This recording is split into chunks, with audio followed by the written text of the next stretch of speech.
অনিয়মিত মাসিকের বিরুদ্ধে এখনই আমাদের গড়ে তুলতে হবে কিছু স্বাস্থ্যকর অভ্যাস।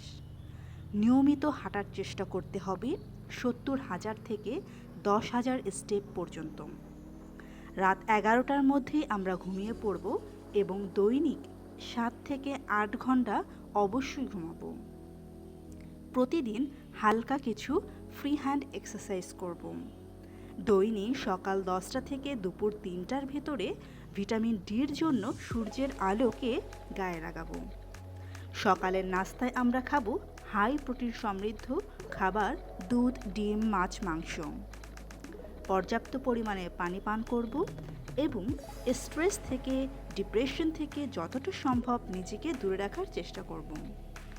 অনিয়মিত মাসিক কিন্তু খুবই ভয়াবহ একটি ব্যাপার, যার ফলে মাইগ্রেশন থেকে শুরু করে আরও প্রচুর রোগ দেখা দেয় মেয়েদের।